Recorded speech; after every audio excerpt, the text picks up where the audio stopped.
aku dianggap jadi budak-budak Ba'alawi. Ada dianggap jadi budak-budak Ba'alawi.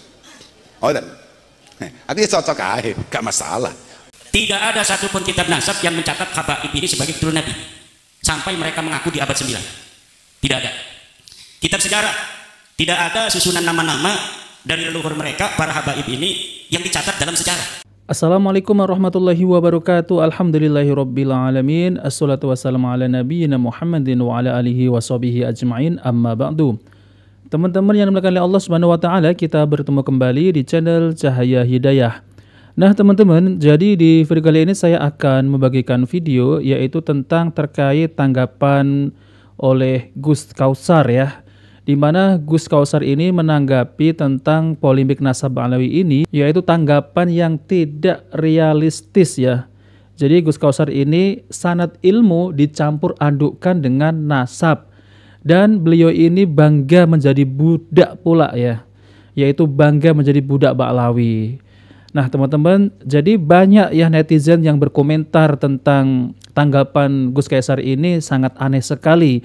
Bahwasanya banyak kok ya kalau kita temukan yaitu doktrin-doktrin yang menyesatkan dari klan Ba'alawi ini. Yaitu doktrin yang paling parah adalah ya teman-teman, yaitu adalah kalau ada seorang yang tidak mencintai Habib ya, itu pasti masuk neraka. Lalu kemudian doktrin lagi ya, yaitu untuk menceraikan istrinya, lalu kemudian nanti akan dinikahi oleh Habib tersebut dan nanti akan diberi syafaat. Nah, itulah ya doktrin-doktrin yang menyesatkan oleh Habib Ba'alawi. Dan semestinya banyak lagi doktrin-doktrin yang menyesatkan. Bukan itu saja tentang khurafat-khurafatnya yang sangat di luar akal ya teman-teman. Nah, oke teman-teman, kita langsung saja mari kita simak yaitu tanggapan Gus Kaisar mengenai Habib Ba'alawi. Bahkan aku dianggap jadi budak-budak Ba'alawi. Ada dianggap jadi budak-budak Ba'alawi. Oh dan, aku cocok aja, gak masalah. Gak masalah, Arabnya apa? Santai aja. Orang awake dhewe biasa memperbudak orang. Sesekali dianggap budak ya bagus. Syukur-syukur awake dhewe benar-benar nekani hukukil ubudiyah, hak kehambaan kebudayaan kita kepada Allah Subhanahu wa taala. Ora masalah, cocok-cocok aja aku. Aku tenang aja. Oh, ngono tok aku. Aku mek ngono tok takbir wis lali aku. Aku lali santai aja. Karena rasa sakit kita akan cibiran orang lain itu hanya karena kebodohan dan ketololan kita. Kamu itu siapa? Ya Abdurrahman Al-Kausar. Man anta, kamu itu siapa? Kamu bukan siapa-siapa. Rasulullah saja dicibir, ulama-ulama kita saja dicibir, masyayikh kita saja diolok-olok. Lah kowe kok tersinggung? Kowe iki sapa? Biasa-biasa saja. Biasa-biasa saja. Aku yo ora duwe. Kula niki mboten pondokan Yaman apa piye. Mboten nate. Kula niku mboten nate. Mek kula niku menganggap bahwa gegeran nasab itu tidak produktif. Mergo Rasulullah itu selalu meminta kita untuk kompak rukun demi besarnya Islam. Awake dhewe saiki moro-moro geger mek gara-gara ngono kuwi. Mas yo Gus Fahmi anak kiai, tapi nek ora sangar gak jaduk, ora ampuh, ora ngalim, lagi apa? Artinya bahas nasab itu dari dulu tidak ada gunanya. Kula niku ngertos bahwa misalnya kados kula mawon ya, aku daripada ngrasani wong gak ngrasani awakku dhewe. Kula ngertos bahwa aku ki anake sapa, putune sapa, mbahku sapa. Wes dawa sampai ana bahasa Brawijaya. Ngertos mboten? Refleks kula. Ayo putune Brawijaya iki aja sampai konangan wong. Sebabnya sampai konangan wong lucu tenan. Zaman kuno raja-raja tumpakane Garuda. Awake dhewe saiki tumpakane Mio kreditan. Mbiyen dolanan wesi wong-wong gawe tangan tok. Saiki awake dhewe kena peniti misuh-misuh. Kan aneh. Putune wong sangar terus mbahasan tekan awake dhewe pekok. Paham ora? Terus kemudian kita membahas betapa luar biasanya kakek-kakek kita. Niku nek diurut-urut malih sampai tiang-tiang sing kula dhewe wedi. Makane kula mboten nate bahas. Dan itu memang sama sekali nggak penting. Mergo sak hebat-hebate mbah bayi awake dhewe nek awake dhewe pekok ya pekok ae. Wa inna kabiral qaumi la ilma indah saghirun. Keturunan orang luar biasa besarnya, tapi kalau dia tidak punya keistimewaan dan tidak punya kelebihan, kecil, Pak. Nah, teman-teman yang dimuliakan Allah Subhanahu wa taala, jadi itulah ya tanggapan Gus Kausar mengenai yaitu nasab, polemik nasab Habib Ba'alawi, yaitu beliau menanggapi yaitu dengan tidak realistis. Jadi berbeda dengan tesisnya Kiai Imaduddin Al-Bantani ini. Jadi beliau ini meneliti nasab Ba'alawi ini yaitu dengan secara ilmiah, secara data dan fakta, kitab nasab, kitab sezaman, dan tes DNA. Nah, oke teman-teman, kita langsung saja ya, mari kita simak yaitu video dari Kiai Imad Al-Bantani tentang terkait masalah nasab Ba'alawi. Kenapa beliau ini meneliti nasab Ba'alawi? Ya, karena akhir-akhir ini kok orang yang mengaku keturunan Nabi SAW ya itu kok sangat jauh sekali dengan Rasulullah ya, yaitu mereka ini selalu berceramah mendoktrin lalu mengubah-ubah yaitu sejarah, memalsukan makam, dan bahkan mereka ini mengklaim bahwasanya Indonesia ini adalah milik Aulia Tarim dan lain-lain, dan banyak sekali yaitu tentang klaim-klaim palsu oleh oknum Habib Ba'alawi ini. Oke teman-teman, mari kita simak videonya. Yang beristidlal dengan ayat qul la as'alukum alaihi ajra illal mawaddata fil qurba, kemudian al-qurbanya dibelokkan kepada habaib. Emang habaibnya siapa? Turunan Nabi katanya. Kata siapa? Turunan Nabi itu harus bisa diverifikasi berdasarkan 1 kitab nasab, 2 kitab sejarah, 3 tes DNA. Kitab nasab putus,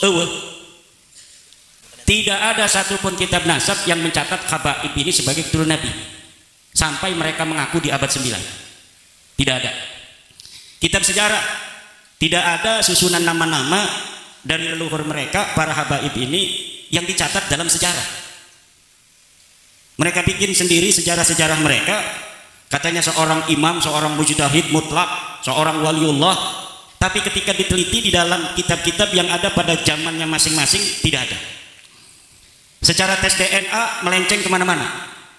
Tes DNA-nya keluarga Nabi yang ada sekarang keturunan G1, dia tes DNA-nya G, golf, gatel. Lalu mereka mengaku turunan Nabi berdasarkan apa? Orang mengaku ya boleh-boleh saja, tapi pengakuan itu harus ilmiah. Ilmiah dalam filsafat itu mempunyai syarat. Pertama, dia harus logis, verifikatif, pragmatif. Ini nasabnya para habaib tidak logis. Kenapa tidak logis? Karena dia mengaku di abad ke-9 tentang orang-orang yang ada di abad ke-4 Hijriah, sementara di abad 4 Hijriahnya sudah ditulis nama-nama keluarga Nabi, nama-nama keturunannya. Katanya mereka keturunan Ahmad bin Isa dari anaknya yang bernama Ubaid. Sementara di kitab nasab yang ada di abad 4, anaknya Ahmad bin Isa tidak ada yang namanya Ubaid. Anaknya Ahmad bin Isa hanya 3, namanya Muhammad, Ali, dan Husain. Lalu berdasar apa mereka mengaku turun Rasulullah dari Ahmad bin Isa? Padahal Ahmad bin Isa tidak punya anak namanya Ubaid. Sederhana sekali. Hanya begitu saja sebenarnya. Kitab-kitab yang ada di abad ke-4, Siri Silsilatul Alawiyah, di abad ke-5 Tahdhibul Ansab Al-Majdi Muntaqilatul Talibiyah, tidak mencatat Ahmad bin Isa punya anak namanya Ubaid. Di abad ke-6 seorang ulama ahli sunnah wal jamaah madzhab Syafi'i, pengarang tafsir Mafatihul Ghaib, namanya Imam Al-Fakhrur Razi, di dalam kitab nasabnya yang bernama Asy-Syajaratul Mubarakah menyatakan anaknya Ahmad bin Isa hanya 3. Pertama Muhammad, Ali, dan Husain. Tidak ada yang bernama Ahmad. Begitu pula kitab-kitab nasab yang ada di abad ke-7, Al-Fakhri, Al-Asili. Di abad ke-8 ada kitab As-Sabatul Musal. Ini semuanya kitab nasab. Yang saya sebutkan ini kitab nasab. Di abad ke-9 ada Umdatul Talib Al-Kubra, Umdatul Talib Al-Wusta, Umdatul Talib Al-Sugra. Semuanya tidak mencatat Ahmad bin Isa punya anak bernama Ubaid, Ubaidillah, atau Abdullah. Baru di abad 9 ini para Habib Ba'alawi nulis kitab namanya Al-Burqatul Musyiqah. Kitabnya bukan kitab nasab, kitab tasawuf. Kitab kuropak-kuropak, cerita-cerita keramat yang tidak terverifikasi, itu namanya Kiai Wahono itu khurafat. Kalau misalnya karamat para wali itu benar, itu namanya karamah. Ditulis oleh orang yang melihat tentang keramatnya seorang kiai, seorang wali, itu namanya keramat. Tapi kalau cerita-cerita palsu, cerita-cerita fiktif akan seseorang kemudian dicatat di dalam satu kitab sementara tidak terjadi pada masanya, itu namanya khurafat, cerita-cerita palsu. Hanya untuk mengangkat performa kesejarahan orang yang dimaksud saja. Sebenarnya orang itu tidak seperti itu, pada masanya nggak dikenal. Seperti katanya mi'raj 70 kali sehari. Kakeknya Mbak Lawi ini Fakih Muqaddam mi'raj 70 kali sehari. Itu tidak rasional, yang pertama. Yang kedua, pada masanya hidupnya Fakih Muqaddam ini, dia hidup di abad ke-7 Hijriah, 653 Hijriah dia wafat. Tidak ada satu kitab pun yang mencatat tentang sosok bernama Fakih Muqaddam ini. Ta'aya zaman. Tidak dicatat sebagai ulama, tidak dicatat sebagai wali, tidak dicatat sebagai lurah. RT aja, nggak ada itu tulisannya Fakih Muqaddam jadi RT pada masanya. Kitab-kitab sejarah banyak sekali yang ada di abad ke-7 itu. Kitab-kitab sejarah itu sudah banyak di Yaman itu. Tapi sama sekali ketika orang-orang Tarim pun disebutkan, itu kiai-kiai di Tarim disebutin namanya si A, si B, si C pada masa itu. Tapi ini sosok Fakih Muqaddam iya entah disebutkan.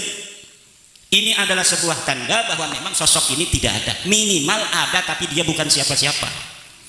Lalu bagaimana setelah beberapa ratus tahun di abad 9, 895 Hijriah, dia ditulis begitu besar, melebihi Sayyidi Syekh Abdul Qadir Al-Jailani. Sayyidi Syekh Abdul Qadir Al-Jailani ini hidup di abad ke-5 ke-6. Itu pada masanya dicatat semua oleh para ulama. Ibnul Jauzi yang satu masa dengan Syekh Abdul Qadir Jailani, ulama yang menulis kitab, yang mencatat di Baghdad ada seorang ulama besar yang kalau ngaji ribuan jumlahnya, yang keramatnya itu zahir namanya Syekh Abdul Qadir Al-Jailani. Ini contoh orang asli, keramatnya asli. Jadi kalau ditelusuri di dalam kitab-kitab yang ada pada masanya, dia itu terverifikasi. Nah teman-teman yang dimuliakan Allah SWT, jadi itulah ya penjelasan tentang terkait masalah nasab Alawi, yaitu oleh Kiai Imad Al-Bantani, yang dimana Kiai Imad Al-Bantani ini yaitu menjelaskan yaitu nasab-nasab Alawi ini berdasarkan data dan fakta, berdasarkan kitab sezaman, kitab nasab, kitab sejarah, dan filolog, bahkan tes DNA, dan menyebutkan ya bahwasanya Habib Alawi ini ya keturunannya itu sampai mentok bersambung kepada Ubaid ya teman-teman ya, Ubaidillah. Jadi nggak bersambung kepada Ahmad bin Isa dan seterusnya sampai ke Rasulullah SAW. Jadi mentok sampai ke Ubaidillah. Namun kalau saya dengarkan ya teman-teman, jadi tanggapan ataupun ya penjelasan dari Gus Kausar ini sangat nggak realistis ya teman-teman. Dan isinya malah mubeng-mubeng. Yang ditanya apa ya jawabannya juga apa. Jadi yang ditanya sama yang dijawab itu nggak nyambung ya teman-teman. Malah jawabannya malah bangga menjadi budak Baklawi. Waduh ini gimana Gus ya, kok bangga menjadi budak Baklawi ini? Karena orang-orang yang disebut yaitu oknum ya Habib Baklawi ini, mereka ini ya coba kita dengarkan doktrin-doktrinnya ya. Ya mirip orang Syiah ya teman-teman ya, yang suruh menceraikan istrinya, lalu kemudian nanti dinikah ya. Kalau kamu menceraikan istri kamu, nanti kamu akan mendapat syafaat. Lalu kemudian kalau enggak dituruti, ngamuk-ngamuk, marah-marah, mencaci maki, mencela, menyumpahi. Ya itulah ya ciri-ciri Habib Alawi. Ya memang enggak semuanya ya teman-teman, itu hanya oknum ya. Lalu kemudian ya teman-teman ada lagi doktrin-doktrin yang menyesatkan, yaitu kalau ente nggak mencintai habaib, ente nanti masuk neraka. Nah, seperti itu ya teman-teman doktrinnya. Ini kan doktrin menyesatkan. Belum khurafat lagi apa yang disampaikan oleh Kiai Imad, yaitu tentang terkait masalah bisa menurunkan rantai emas dari langit. Namun kenyataannya ya, yaitu yang namanya Fakih Muqaddam itu tidak disebutkan dalam kitab-kitab sezaman ya, kitab sejarah. Tidak ada para ulama menulisnya di sana ya. Padahal di sana itu banyak ulama-ulama terkemuka. Ini kok nggak ditulis. Jadi kata Kiai Imad ya, jadi yang namanya Fakih Muqaddam itu tidak ada. Ya sekurang-kurangnya ada tapi orangnya biasa-biasa aja gitu ya teman-teman. Jadi tidak memiliki karomah gitu ya, keramah dan lain-lain. Lalu kenapa kok bisa ya teman-teman di kitab-kitab Alawi ini ditulis bagaimana Fakih Muqaddam ini mi'raj 70 kali dalam sehari. Ya itu kan karangan mereka ya teman-teman. Jadi suka-suka dia mau mengarang kisah-kisah gitu ya. Ya, apa tujuannya kalau bukan untuk mendoktrin kaum muslimin agar kaum muslimin ini yang orang-orang awam ini tunduk dan patuh taat kepada Habib Alawi. Nanti kalau kita melawan, wah, kalau kita mengingkari nanti kualat. Nah, seperti itu ya teman-teman. Nah, maka dari itu ya teman-teman, jangan kita ini percaya dengan omongan-omongan mereka ini ya. Mereka ini harusnya terverifikasi, tapi kenyataannya kisah-kisah khurafatnya yang katanya karomah tidak ada terverifikasi ya teman-teman. Ya, semoga para kaum muslimin yang masih terjerat dengan pemikiran-pemikiran Habib Ali, kita doakan semoga mendapat hidayah ya. Mereka juga saudara kita kaum muslimin ya teman-teman. Semoga mereka kembali kepada Al-Quran dan hadis-hadis Nabi SAW. Jauhi yaitu yang namanya takhayul bid'ah dan khurafat. Nah, oke teman-teman, jika video ini bermanfaat jangan lupa like dan subscribe di channel Cahaya Hidayah. Wabillahi taufiq wal hidayah. Wassalamualaikum warahmatullahi wabarakatuh.